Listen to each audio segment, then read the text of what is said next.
মালিক যেই প্লেটে খাবে গোলাম একই প্লেটে খাবে। ইসলামে আছে কাজ করনেওয়ালা কর্মচারীর ঘাম ঝরার আগে বেতন দিয়া দাও। আর চান্দাবাজি ধান্দাবাজি রাজনীতির মধ্যে আছে কাজ কইরা মুইরা যা, বেতনের জন্য স্লোগান দিলে পুলিশের ভিড়া। এই জন্য ওই ধান্দাবাজেরাও জানে ইসলাম ছাড়া শান্তি নাই, মদিনার আদর্শ ছাড়া শান্তি নাই।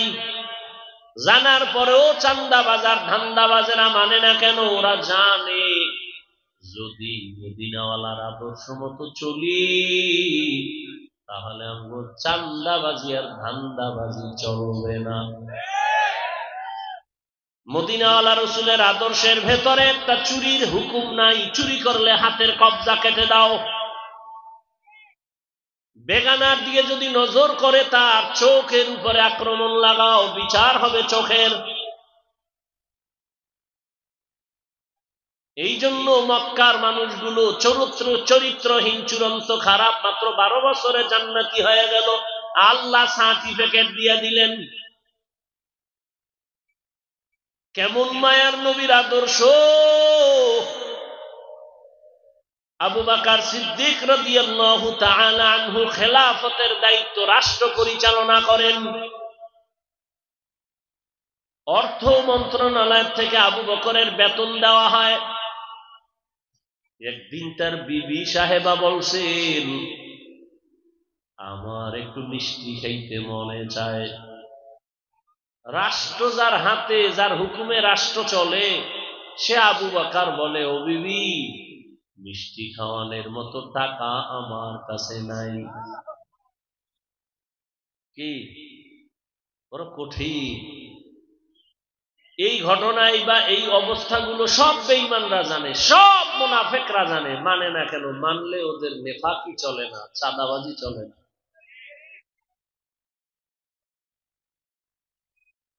আবু বকর সিদ্দিক রাদিয়াল্লাহু তাআলা আনহু বললেন, আমার হাতে টাকা নাই যে আমি মিষ্টি খাওয়াবো তোমাকে।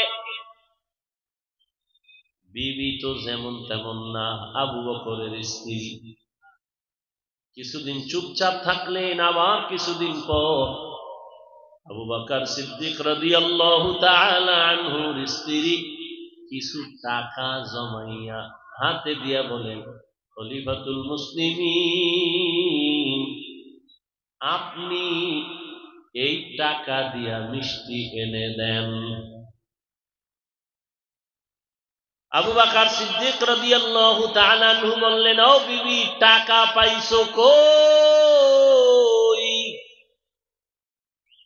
আপনি জিগাইবেন বিবিরে কই পাইছো, মনে মনে বলবেন, শুকর তোমার জীবন ধন্য, মাঝে মাঝে পারলে দিও, চুরি কইরাও দিও। এরকম বিবি তো দরকার। বাবার বাড়িরটাই না, বাবারে ফকির বানায়া আমারে টাকা দে, মায়েরে ফকির বানায়া টাকা দে, বাপমার টাকা চুরি কইরা সব আমারে দে। কিন্তু এই নিমক হারাম কপাল পোড়া বুঝে না যে মা বাবারে কষ্ট দিয়া যদি টাকা আনো, এটা টাকা না, তোর জীবন ধ্বংসের বিষ। এই সোরারা, যারা শ্বশুর বাড়ির থেকে যৌতুক খাও, তোদের মতো ডাকাত, তোদের মতো জালেম কেউ নাই।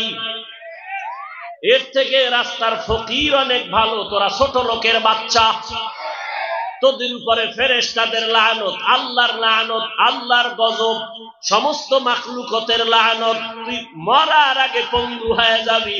যৌতুক খাও না, আল্লাহর গজবের বিষ খাইতেছো, এই বিষে তোর সংসার শুদ্ধ ধ্বংস হয়ে যাবে।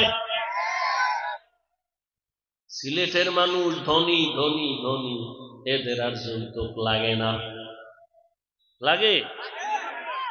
খা, খাইয়া মর। আমি একদিন একজনের জিজ্ঞাসা, সিলেটে কি চুরি হয়নি? কেন?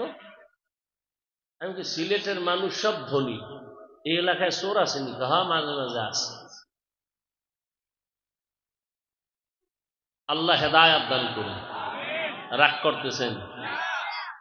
শাহজালালের জমিন নিয়ে আমরা গর্ব করি। কত বড় আল্লাহওয়ালা! বাংলাদেশের মানুষ ইসলামের সূর্য দেখছে এই আল্লাহওয়ালাদের মাধ্যমে। আর এই এহেনে বইয়া মোজ বড় কইরা তেল লাগাইয়া এরপরে মাস্তানি ভাব নিয়ে কয় ওলিয়া উলিয়া মানি না।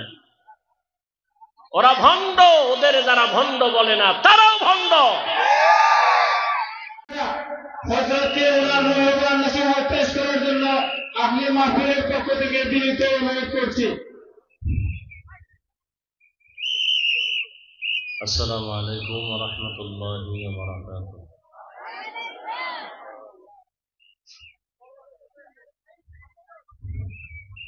আলহামদুলিল্লাহ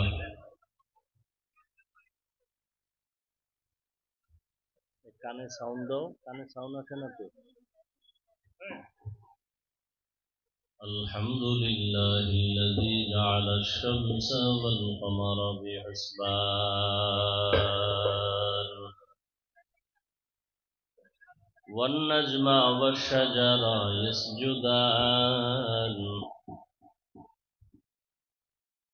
ওয়া ফাদ্দালা জামানান আলা জামান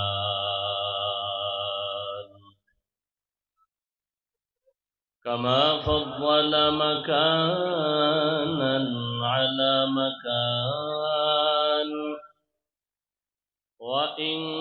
وإنسانا على إنسان ونشهد أن لا إله إلا الله وحده لا شريك له لا ضد له ولا ند له ولا مثل له ونشهد أن سيدنا وسندنا وحبيبنا وحبيب ربنا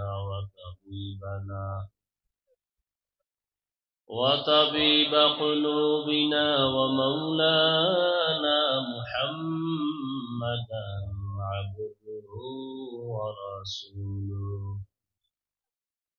أرسله بالحق بشيرا ونذيرا وداعيا إلى الله بإذنه وسراجا منيرا اللهم صل على محمد النبي الأمي وعلى آله وسلم تسليما وبعد فأعوذ بالله من الشيطان الرجيم بسم الله الرحمن الرحيم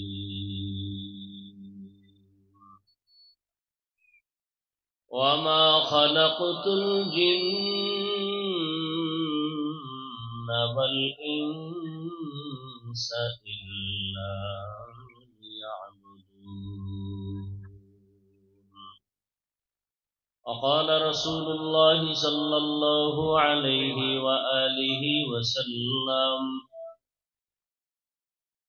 لا طاعة لمخلوق في معصية الخالق أو كما قال النبي عليه الصلاة والسلام صدق الله مولانا العظيم صدق رسوله النبي الأمي الكريم ونحن على ذلك من الشاهدين والشاكرين والذاكرين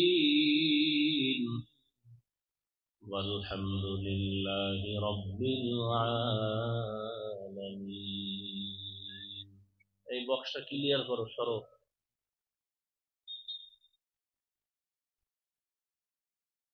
سبحانك لا علم لنا إلا ما علمتنا إنك أنت العليم الحكيم رب اشرح لي صدري ويسر لي أمري واحلل عقدة من لساني يفقهوا قولي दुर्फेशानी ने तेरे कतरों को दरिया कर दिया, दुर्फेशानी ने तेरे कतरों को दरिया कर दिया, दिल को रोशन कर दिया, आंखों को बीना कर दिया, दिल को रोशन कर दिया, आंखों को बीना कर दिया। मोहम्मद ने आकर कुफर को मिटाया, मोहम्मद ने आकर कुफर को मिटाया, कुफर को मिटा कर सदाकत बताया, कुफर को मिटा कर सदाकत बताया। इको है কেন? রিভার্ব দেন, ইকো দিন আর ভলিউম বাড়ান বক্স। শাহজালাল উপশহর হিফজুল কোরআন একাডেমি কর্তৃক আয়োজিত তাফসীর ও কোরআন মাহফিল, দুদিন ব্যাপী মাহফিলের আজ সমাপনী দিন 16ই জানুয়ারি 2025। উপস্থিত মুহতারাম সম্মানিত সভাপতি, প্রধান অতিথি, বিশেষ অতিথিবৃন্দ, হযরত উলামায়ে কেরাম, বিভিন্ন জায়গা থেকে আগত আল্লাহ পাকের আশিকিন, জাকিরিন, শাকিরিন, মুহিব্বিন, মুরব্বিয়ান এজাম, কলিজার টুকরা আমার সমবয়সী যুবক বন্ধুগণ, স্নেহের ছোট ভাই, পর্দার আড়ালে সম্মানিতা মা ও বোনেরা, আল্লাহ পাকের দরবারে শুকর যে আল্লাহ আমাদেরকে সুস্থ রেখেছেন এবং সৃষ্টির শ্রেষ্ঠ মজলিস, উলামায়ে আহলে হকের মজলিস, গুনাহ মাফের মজলিস, তওবা কবুলের মজলিস, বরকতীয় মজলিসে আমাদেরকে হাজির হওয়ার তৌফিক দান করেছেন। নিয়ামতের শুকর আদায়ার্থে ঈমানের আওয়াজকে উঁচু করে সকলেই মহব্বতে কালেমাতুর শুকর উচ্চারণ করি, আলহামদুলিল্লাহ। দিলে রুম যেটা এটা বাড়াও, রুম দিলে রুম সাউন্ড যেটা এটা বাড়াও, প্রতিধ্বনি হয় কেন?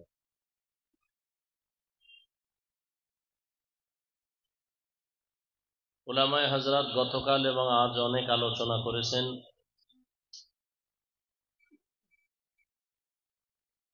আপনারাও ধৈর্যের সাথে আলোচনা শুনছেন। উলামায়ে কেরামদের কথাগুলো সকলকেই সহিহ তরিকায় আমল করার তৌফিক দান করেন।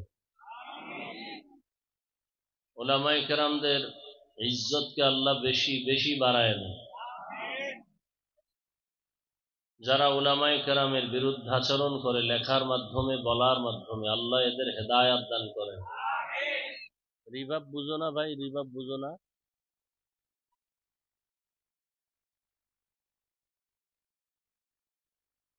আমি আপনাদের দোয়া নেওয়ার আশায় সংক্ষিপ্ত দু চারটি কথা বলার নিয়তে কোরআনে হাকিমের এক আয়াতে কারিমা, নবীজির হাদিস থেকে একটি হাদিসের অংশ পড়েছি। আয়াত ও হাদিসের আলোকে ইখলাস ও রুহানিয়তের সমন্বয়ে কিছু কথা আমাকে বলার মতো, আপনাদেরকে শুনবার মতো আল্লাহ পাক তৌফিক দান করেন। ওয়ামা খালাকতুল জিন্না ওয়াল ইনসা ইল্লা লিয়াবুদুন। আল্লাহ বলেন, আমি জিন ও ইনসানকে মানুষ দুনিয়াতে সৃষ্টি করি নাই, একমাত্র আমার ইবাদতের জন্যই সৃষ্টি করেছি। নবীজি বলেন, লা তাআতা লি মাখলুকিন ফি মাসিয়াতিল খালিক। আল্লাহকে অসন্তুষ্ট করে পৃথিবীর ভিন্ন কারো আদেশ নিষেধ মেনে নেওয়া হারাম। আল্লাহকে অসন্তুষ্ট করে কোনো মা বাবা, শিক্ষক, কোনো নেতা, কোনো নেত্রী, কোনো মুরব্বী কারো কথাই মানা যাবে না। এক কথায় দুনিয়ার সকলকে অসন্তুষ্ট করা সম্ভব, কিন্তু মুমিন কখনো আল্লাহকে অসন্তুষ্ট করতে পারবে না, এটা সম্ভব না।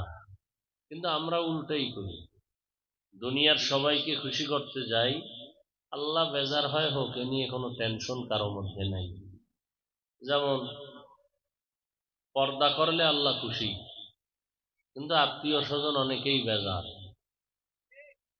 আমরা আত্মীয় স্বজনকে খুশি রাখার জন্য পর্দা লঙ্ঘন করতেছি, আল্লাহ বেজার হয় হোক এ নিয়ে কোনো চিন্তা নেই। দাড়ি রাখলে আল্লাহ খুশি, আত্মীয় স্বজন বেজার। এখন আল্লাহ বেজার হয় হোক কোনো চিন্তা নাই, আত্মীয় স্বজনকে খুশি রাখার জন্য আমরা আল্লাহকে বেজার করেই চলতেছি, অথচ যাদেরকে খুশি করার জন্য আমি আল্লাহকে অসন্তুষ্ট করতেছি এরা কেউ আমার আপনার আসলও না, আপনও না। স্বার্থে আঘাত লাগলে যত আপন হোক সে আর আমার খবর নিবে না, মোবাইলের ফোন আর রিসিভ করবে না, এমনকি এক সময় মোবাইলের নাম্বার পর্যন্ত ডিলিট করে ফেলে। যার পেছনে ঘুরে ঘুরে কিছু টাকা পাওয়ার আশায় বা কোনো স্বার্থের জন্য আল্লাহকে দূরে ঠেলে দিলাম, পরিণাম ফল তাদের জন্য দুনিয়াতেই ভয়াবহ, আখেরাতে তো আছেই। তো আল্লাহ আমাদেরকে পাঠানোর একমাত্র কারণ ইবাদত। দুনিয়াতে আল্লাহ পাক মানুষ কেন বানাইছেন কথাটা বলতে গিয়ে প্রথমে বলছেন আমি মানুষ আর জিনকে সৃষ্টি করি নাই। এরপরে বললেন হ্যাঁ করেছি একমাত্র ইবাদতের জন্য। তাহলে কি বুঝাইলেন? মানুষ তোমার দুনিয়াতে চলার জন্য একটাই তোমার কাজ, আর দ্বিতীয় কোনো কাজ নেই, সেটা হলো ইবাদত। এখন তুমি চিন্তা করবা ইবাদত করতে গেলে আমার খানা দানার উপায় কি? আল্লাহ বলেন সে ব্যবস্থা আমি আগে করেই তোমাকে দুনিয়ায় পাঠাইছি। জীবনে চলতে তোমার যা প্রয়োজন সব ব্যবস্থা আগে করেছে। তুমি দুনিয়াতে চলতে পানির প্রয়োজন, বাতাসের প্রয়োজন, আলোর প্রয়োজন, সবকিছু আমি আগে ব্যবস্থা করেছি, জমিন আগে বানিয়ে দিয়েছি। তোমার জীবনে চলার জন্য পানি ফ্রি করে দিয়েছি। তোমার জীবনে চলার প্রয়োজনে আলো, সূর্য দিয়ে আলো দিয়ে দিলাম। তোমার প্রয়োজন খানা, সব কিছু আগে দিয়ে এরপরে তোমাকে পাঠাইছে। এখন তোমার কাজই শুধু ইবাদত করা। মানে ইবাদত মানে কি? সারা রাত মসজিদে বসে তসবিহ টানো, সারাদিন রোজা রাখো, তেলাওয়াত করো না। জীবনে তুমি যা করবা সব ইবাদত। খানা খাও তাও ইবাদত, ঘুমাইবা তাও ইবাদত, বাজারে যাইবা ইবাদত, বিবাহ শাদী করবা তাও ইবাদত, চাকরি করো ইবাদত, তুমি যদি বাথরুমে যাও তাও ইবাদত। এক কথায় তুমি জীবনে যা করবা, যা বলবা সব ইবাদত। তবে করার ক্ষেত্রে, বলার ক্ষেত্রে তোমার মন মতো হলে হবে না। দুইটা শর্তের বিনিময়ে। এক নাম্বার শর্ত, তুমি যা করবা, যা বলবা সব হবে আমার আল্লাহর সন্তুষ্টির জন্য। তুমি জীবনে যা করবা, যা বলবা সব হবে মদিনাওয়ালা নবীর আদর্শ অনুযায়ী। নবীজির আদর্শ মেনে তুমি ব্যবসা করো ইবাদত, নবীজির আদর্শ মেনে তুমি ঘুমাও ইবাদত, নবীজির আদর্শ মেনে তুমি ব্যবসা করবা ইবাদত। নবীজির আদর্শ বাদ দিয়ে তুমি যদি নামাজ পড়ো তাও ইবাদত হবে না। একজনে মাগরিবের ফরজ নামাজে দাঁড়ায়া 3 রাকাতের সময় চিন্তা করে বেজোর করে লাভ কি? আরো 2টা সিজদা বাড়াইয়া আর 1 রাকাত করে জোর বানায় দেই, হবে? শুধু কি ওই অতিরিক্ত 1 রাকাত বাদ যাবে? পুরাটাই বাদ। চালাকি কেন করলি? আমার দাঁড়ায় নতুন কানে ধর, দাঁড়ায় নতুন ভাবে কানে ধরিয়া আবার বল আল্লাহু আকবার, নতুন করে আবার নিয়ত করে আবার পুরা নামাজ আদায় করো। চালাকি কেন করছো? রহমতের নবীর আদর্শের সামনে কোন পণ্ডিতের কোন চালাকি চলবে না। দুনিয়াতে অনেক পণ্ডিতেরা চালাকি করছে কিন্তু কামিয়াব হতে পারে নাই। সিলেটের জ্ঞানী মুসলমানেরা একটু বলবেন আমার নবীর আদর্শ থেকে আরো সুন্দর আদর্শ কারো মধ্যে আসেনি? যদি কেউ বলতে পারো হে যুবক, আল্লাহর জাতের কসম, আমি অন্তত আল্লাহর উপরে কসম করে বলি, যদি কেউ দাঁড়ায় বলো হাফিজ ভাই, মদিনার নবীর আদর্শ থেকে জিয়াউর রহমান সাহেবের আদর্শ ভালো, নবীজির আদর্শ থেকে আরো সুন্দর আদর্শ শেখ মুজিবুর রহমানের মধ্যে আছে, আল্লাহর কসম আমি আমার নবীরটা বাদ দিয়ে আমি জিয়াউর রহমান সাহেবেরটা নিব, শেখ মুজিবুর রহমান সাহেবেরটা নিব। নবীজির থেকে ভালো বলার সাহস কারো আসেনি? এরপরে আরো উপরে যাও, যেই গণতন্ত্রের জন্য এত মারামারি কাটাকাটি, গলা কাটে, দোকানে আগুন, মার্কেটে আগুন, গণতন্ত্র উদ্ধার করার জন্য মইরা গেলে শহীদ, এই গণতন্ত্রের মহাপণ্ডিত আব্রাহাম লিঙ্কন, এর আদর্শ, মাও সেতুনের আদর্শ, লেনিনের আদর্শ, কার্ল মার্ক্সের আদর্শ, এদের আদর্শগুলো নবীজির থেকে আরো ভালো। এক কথায় জবাব নাও, দুনিয়ার সব আদর্শগুলো নাপাক, একমাত্র মদিনাওয়ালা নবীর আদর্শই হলো পাক। ইমামুল আউয়ালিনাল আখিরিন, বাহর সাদকা রাহমাতাল লিল আলামিন, সৈয়দুল কাউনাইন খাতমুল মুরসালিন, আখিরামাত বুদ ফখরুল আউয়ালিন। দুনিয়ার সবার আদর্শ কেন না পাক? এর একমাত্র কারণ পুরা মানুষটাই না পাক। কেন? 3 বেলা খাইয়া মদের বোতল নিয়া পাগল হয়ে যায়, 3 বেলা খাওয়ার পরেও যাদের বিড়ির নেশা, আসেনি এরকম কপাল পোড়া? 3 বেলা খাওয়ার পরে যারা ভিন্ন নাপাক খাওয়ার চিন্তা করে, মদ পান করার পরে ওর দেমাগ আর ঠিক থাকে না।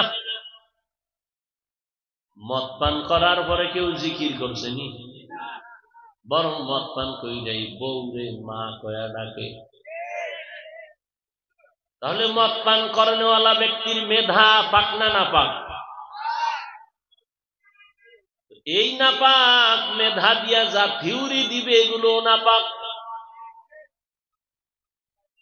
এজন্য দুনিয়ার মানুষ আল্লাহর দেয়া হালালটা খাইয়াও এবার হারাম খাওয়ার জন্য পাগল হয়ে ঘুরে। হালালের পরে হারাম খাওয়ার পর ওই বান্দার মেধাগুলো নাপাক হয়ে আছে। নাপাক মেধা দিয়া যত থিওরি আবিষ্কার করবে সবগুলো হবে নাপাক মানুষের ক্ষতির জন্য। এ কারণেই তো সংবিধান সংশোধনী লাগে। আর আমার নবী কেমন পাক? আমার নবী নিজেই পাক। কেমন রহমতের নবী আমার, যে রহমতের নবীর 63 বছর হায়াতে ভুলেও কোনোদিন একটা মিথ্যা কথা বলেন নাই। একজন নেতার নাম কও যে জীবনে মিথ্যা বলে না? আছে? তুমি যেই নেতার পেছনে ঘুরো, সে ঘরের ভেতরে মোবাইলে কান লাগায় কয় আমি দুনিয়ায় নাই, ঘরের ভিতরে বয়ে রয়েছে। কেমন মিথ্যাবাদী! আর মিথ্যা চর্চার এক ফ্যাক্টরির নাম হলো গজবের মোবাইল। কি পরিমাণ মিথ্যা কথা আমাদের এই মোবাইলের দ্বারা চর্চা হলো। রহমতের নবী 63 বছর হায়াতে কোনোদিন একটা মিথ্যা কথা বলেন নাই। কেমন মায়ার নবী আমার, যে রহমতের নবী জীবনে কোনোদিন কোন দুশ্মনকে একটা গালি পর্যন্ত দেন নাই। কেমন রহমতের নবী আমার, হাজারো বেঈমানেরা হাজারো গালি আমার নবীকে দিয়েছেন, নবী কোনো গালির একটা জবাব কখনো দেন নাই। কেমন রহমতের নবী, জীবনে নবী কোনোদিন চোখ দুটো গরম করে কারো দিকে তাকান নাই। কেমন মায়ার নবী। মক্কার মানুষ বড় খারাপ, এমন এক খারাপ চরিত্রহীন সমাজের মানুষের মাঝে আমার নবীরে আল্লাহ পাঠাইলেন, মা হারা বাপ হারা অসহায়। ওই মানুষগুলো এক পর্যায়ে রহমতের নবীর ছোঁয়া পাইয়া মাত্র 13 বছরে ওই চরিত্রহীন মক্কার মানুষগুলো সব এত দামি হয়ে গেল। দয়াময় আল্লাহ জিব্রাইল আমিনকে ডেকে বলেন, যাও যাও রহমতের নবীর লিস্টি দিয়া দাও, এই লিস্টির মধ্যে যাদের নাম আছে এরা সবাই বিনা হিসাবে জান্নাতি। মক্কার চরিত্রহীন মানুষগুলো রহমতের নবীর ছোঁয়া পাইয়া সব জান্নাতি হয়ে গেল। নবীজির গালি দেওয়া লাগছে, বেতের বাড়ি লাগছে। নবীজির সুন্দর আদর্শ আর ব্যবহার। নবী কোনদিন দুশ্মনেরও গালি দেন নাই, হাজারো গালি শুনছেন, গালির জবাব দেন নাই। অতএব ওই নবীর আদর্শ আজ উলামায়ে কেরামের মধ্যে থাকলে সেও গালি দিবেন না। ওই নবীর আদর্শ দাওয়াত ও তাবলীগ ওয়ালাদের মাঝে থাকার কারণে তারা গালি শুনেন, জবাব দেন না। ওই নবীর আদর্শ আমাদের উলামায়ে কেরাম দেওবন্দি কওমীদের মধ্যে থাকার কারণে গালি শুনে কাউকে জবাব দেয় না। পরিণাম ফলে কি হইছে, যত গালিবাজরা গালি দেয় ওদের কপাল পুড়ে, যাদের গালি দেয় তাদের ভাগ্যের চাকা খুলে। গালি দেওয়ার কারণে তাবলীগ কমছে, এই জোরে কও, বরং আরো বেড়ে গেছে। গালি দেওয়ার কারণে কওমি মাদ্রাসা কম না আরো বাড়তেছে? গালি দেওয়ার কারণে পীর মাশায়েখ চরমনাই বাড়তেছে না কমতেছে?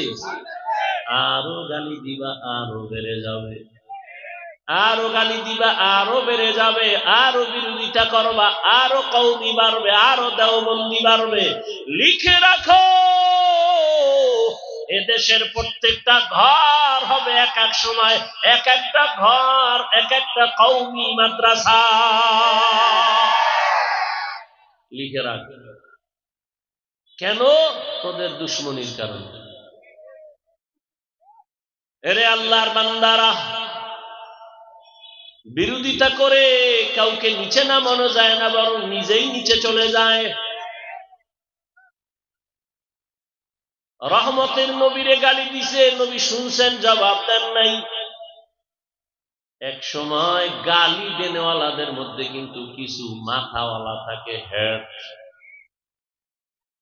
নেতা থাকে না, আল্লাহ ওডিরই লাইন করে ফেলায়। হাজার নজির দেখছি বাংলাদেশে, বলছে এখানে ওয়াজ হতে দেওয়া হবে না, অমুক জায়গায় মাদ্রাসা করতে দেওয়া হবে না, তাবলীগের আওয়াজ চলবে না। 13 জনে বাধা দিছে, লিডার 1 বছর পরে লিডারের মাথা গরম হয়ে গেছে, ফট কইরা ডাক দিয়া কয়, এই তাবলীগওয়ালা ভাই, আমি একা তোমার তাবলীগের কাজ করাবো, জায়গা দিব, মাদ্রাসা করো, যে বাধা দিব আর গিরা চুড়াইয়া দেব। বাস, লিডার রেডি হয়ে গেছে। লিডার যখন আয়া পড়ছে, কান ধরে টান দিলে মাথা চলে গেছে। এইভাবেই বহু জায়গায় তাবলীগ চলতেছে, কায়েম হয়ে গেছে, কওমি মাদ্রাসা কায়েম হয়ে গেছে। আর যারা হিংসার দাবানলে জ্বলতেছে, জ্বলতে জ্বলতে ওরা পুরিয়া ছাই হয়ে গেছে। তুকু যাও সুন্নতে আহমদ কুজাবা মুহাম্মদ কাইবুয়াত নিসবতুরা মান আহাব্বা সুন্নতি কওলে রাসূল মজদায়ে কানা মাইহা কুন কবুল। এরে নবীর আশিক, ওই নবীর আদর্শ এত সুন্দর, প্রত্যেকটা ক্ষেত্রে নবীর আদর্শ ফলো করলে বান্দা দুনিয়াতেও সম্মানী, আখিরাতেও বড় কামিয়াব হয়ে যাবে। নবীর আদর্শের মতো পারফেক্ট পাওয়ারফুল আদর্শ দুনিয়ায় নাই। নবীজির আদর্শ কেমন? নবীজির আদর্শের মধ্যে আখিরাতের সমাধান আছে, আখিরাতের লাইনের সব বয়ান আছে, দুনিয়ার লাইনে নাই। কি হুজুরেরা বয়ান করবে আখিরাতের, দুনিয়ার লাইনে কিছু নাই, তাই তো? কি কোরআন হাদিসের দুনিয়ার কিছুই নাই, সব আখিরাতের বয়ান চলবে। দুনিয়াতে আকাম করো, কোনো বাধা নাই, ইসলামে আর কোনো সমাধান নাই। কি বলেন? তো কেন বলেন ইসলামে রাজনীতি নাই? এই বেয়াদবি করার সাহস কে দিছে আপনাকে? আপনি চান্দাবাজি আর ধান্দাবাজি রাজনীতি করবেন আর মনে করবেন ইসলামে নেই। হ্যাঁ, আপনার এই ধান্দাবাজি ইসলামে নাই, চান্দাবাজি ইসলামে নাই। ইসলামে কি আছে? মালিক যেই প্লেটে খাবে, গোলাম ওই একই প্লেটে খাবে। ইসলামে আছে কাজ করনেওয়ালা কর্মচারীর ঘাম ঝরার আগে বেতন দিয়া দাও। আর চান্দাবাজি ধান্দাবাজি রাজনীতির মধ্যে আছে কাজ কইরা মুইরা যা, বেতনের জন্য স্লোগান দিলে পুলিশের ভিড়া। এই জন্য ওই ধান্দাবাজেরাও জানে ইসলাম ছাড়া শান্তি নাই, মদিনার আদর্শ ছাড়া শান্তি নাই। জানার পরেও চান্দাবাজার ধান্দাবাজেরা মানে না কেন? ওরা জানে যদি মদিনাওয়ালার আদর্শ মতো চলি তাহলে আমরা চান্দাবাজি আর ধান্দাবাজি চলবে না। মদিনাওয়ালা রসুলের আদর্শের ভেতরে একটা চুরির হুকুম নাই, চুরি করলে হাতের কবজা কেটে দাও। বেগানার দিকে যদি নজর করে তার চোখের উপরে আক্রমণ লাগাও, বিচার হবে চোখের। এই জন্য মক্কার মানুষগুলো চরিত্রহীন, চূড়ান্ত খারাপ, মাত্র 12 বছরে জান্নাতি হয়ে গেল। আল্লাহ সার্টিফিকেট দিয়ে দিলেন। কেমন মায়ার নবীর আদর্শ! আবু বকর সিদ্দিক রাদিয়াল্লাহু তাআলা আনহু খেলাফতের দায়িত্ব, রাষ্ট্র পরিচালনা করেন। অর্থ মন্ত্রণালয় থেকে আবু বকরের বেতন দেওয়া হয়। একদিন তার বিবি সাহেবা বলছেন, আমার একটু মিষ্টি খাইতে মনে চায়। রাষ্ট্র যার হাতে, যার হুকুমে রাষ্ট্র চলে, সে আবু বকর বলে, ও বিবি, মিষ্টি খাওয়ানোর মতো টাকা আমার কাছে নাই। কি বড় কঠিন! এই ঘটনায় বা এই অবস্থাগুলো সব বেঈমানরা জানে, সব মুনাফিকরা জানে, মানে না কেন? মানলে ওদের নেফাকি চলে না, চাঁদাবাজি চলে না।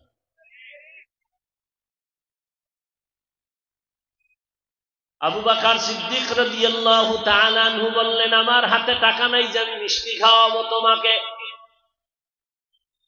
বিবি তো যেমন তেমন না, আবু বকরের স্ত্রী। কিছুদিন চুপচাপ থাকলেন, আবার কিছুদিন পর আবু বকর সিদ্দিক রাদিয়াল্লাহু তাআলা আনহুর স্ত্রী কিছু টাকা জমাইয়া হাতে দিয়া বলেন, খলিফাতুল মুসলিমিন, আপনি এই টাকা দিয়া মিষ্টি এনে দেন। আবু বকর সিদ্দিক রাদিয়াল্লাহু তাআলা আনহু বললেন, ও বিবি, টাকা পাইছো কই? আপনি জিগাইবেন বিবিরে কই পাইছো, মনে মনে বলবেন, শুকর তোমার জীবন ধন্য, মাঝে মাঝে পারলে দিও, চুরি কইরাও দিও। এরকম বিবি তো দরকার। বাবার বাড়িরটাই না, বাবারে ফকির বানায়া আমারে টাকা দে, মায়েরে ফকির বানায়া টাকা দে, বাপমার টাকা চুরি কইরা সব আমারে দে। কিন্তু এই নিমক হারাম কপাল পোড়া বুঝে না যে মা বাবারে কষ্ট দিয়া যদি টাকা আনো, এটা টাকা না, তোর জীবন ধ্বংসের বিষ। এই সোরারা, যারা শ্বশুর বাড়ির থেকে যৌতুক খাও, তোদের মতো ডাকাত, তোদের মতো জালেম কেউ নাই। এর থেকে রাস্তার ফকির অনেক ভালো। তোরা ছোট লোকের বাচ্চা, তোদের উপরে ফেরেশতাদের লানত, আল্লাহর লানত, আল্লাহর গজব, সমস্ত মাখলুকতের লানত। তুই মরার আগে পঙ্গু হয়ে যাবি। যৌতুক খাও না, আল্লাহর গজবের বিষ খাইতেছো, এই বিষে তোর সংসার শুদ্ধ ধ্বংস হয়ে যাবে। সিলেটের মানুষ ধনী ধনী ধনী, এদের আর যৌতুক লাগে না। লাগে? খা, খাইয়া মর। আমি একদিন একজনের জিজ্ঞাসা, সিলেটে কি চুরি হয়নি? কেন? আমি সিলেটের মানুষ সব ধনী, এই এলাকায় চোর আসেনি? হ্যাঁ, মাঝে মাঝে আছে।